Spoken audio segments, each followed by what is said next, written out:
energy bills are going to be going up to a typical, and it's a mostly meaningless figure for illustration, but it gives you a good scale of magnitude, typical £3,000 a year. So that means energy bills alone are taking up nearly 30% of the full state pension. This is not going to be an easy time for many people out there, and not an easy time for many state pensioners.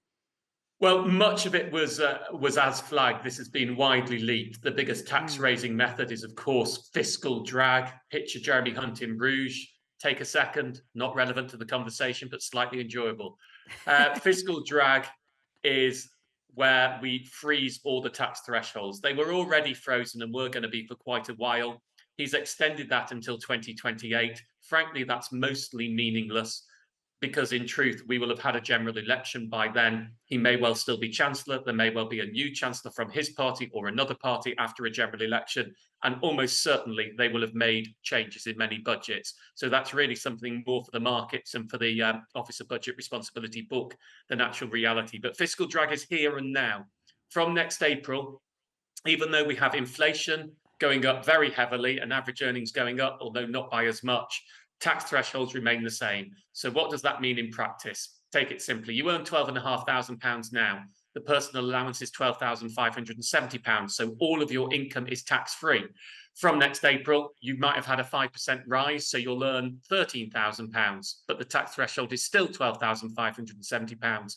So now, even though the amount that you earn has actually reduced in real terms because of inflation, some of it is now taxed. And that is the big method of raising rates. What we did see that I think has been much campaigned on, including by me, because it would have been devastating for people in the middle of a cost of living crisis, is that benefits, both legacy benefits and universal credit, will go up with September's inflation of 10.1% next April. And the pension triple lock will also go up by 10.1%. It stays in place, so it will go up by 10.1% next April. But Interesting, Martin, that brings. yeah, sorry, I was just going to say, but I just finished speaking a few minutes ago to a pensioner, Sheila Carell, who joined me, and who was just explaining. I mean, her hope had been that the pension triple lock would be maintained, and that there would be a rise in pensions. But she said it's going to make no difference to her because already her costs have so far exceeded whatever money she's going to be getting back from this budget. Well, that was exactly the point I was going to make. That Oh. takes the state pension from £185 to £204 a year if you were on the full new state pension. There is an old state pension. You may not be on the full state pension. Now, that's a £972 rise a year, which takes the full state pension to £10,600. But we also heard in the budget that energy bills are going to be going up to a typical, and it's a mostly meaningless figure for illustration, but it gives you a good scale of magnitude, typical £3,000 a year. So that means energy bills alone are taking up nearly 30% of the full state pension. This is not going to be an easy time for many people out there, and not an easy time for many state pensioners. Minimum wage has also gone up by 9.7%.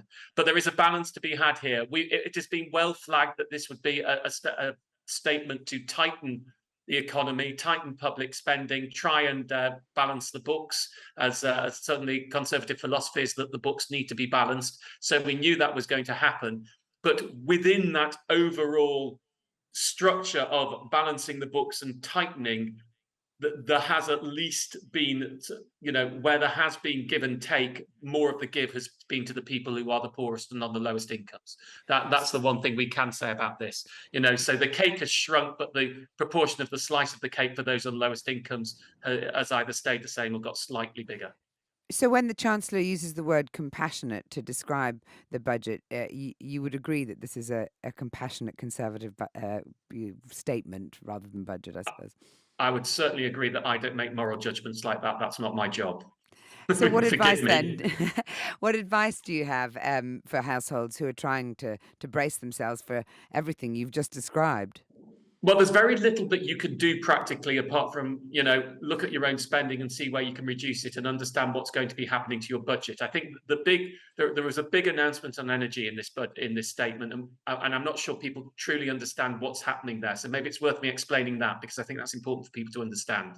Mm-hmm. So until the end of March, we knew we were on the energy price guarantee. The energy price guarantee is where the state is subsidizing what we all pay for energy. People may not realize that, because we saw energy rates go up by 27% in October. but that 27% is rather than the 80% they would have gone up if we were on the old price cap system where there was no subsidy. Now, that was originally meant to last 2 years, the energy price guarantee, the subsidy. When Jeremy Hunt came in, he said it would stop at the end of March. We now know that will last another year. It will last from until April 2024. But the subsidy will not be as big.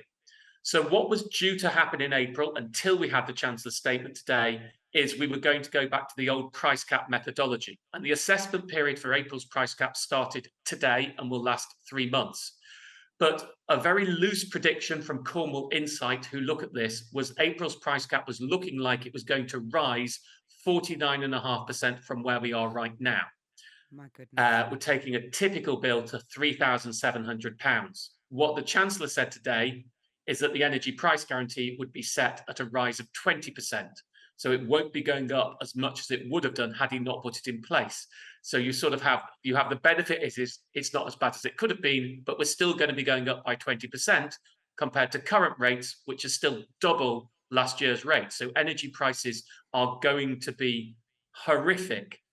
What I have checked out, and I am pleased to hear, is the energy price guarantee at the rate it's set at. If future price caps, because they change every 3 months, were to come in lower than the energy price guarantee, then we will get the lower price cap rate. We will not stick on the energy price guarantee. So it is a maximum. It is not a set rate that we'll pay. There is other help coming on energy, which are the cost of living payments are to be replicated again this year. There isn't the £400 for anyone. So, for those people who do not get other help, effectively energy bills are looking at a rate of £3,000, whereas last year you were looking at, for somebody on typical use, whereas last year you were looking at £2,100. It's going to be a big rise next winter. But for those on benefits, it's £900 cost of living help next winter compared to £650 now. For those with disabilities, it's the same £150. For those on state pensions, it's the same £300. A couple of other measures that were snuck in under there that you didn't see, which are good ones in my view, so I'm not complaining.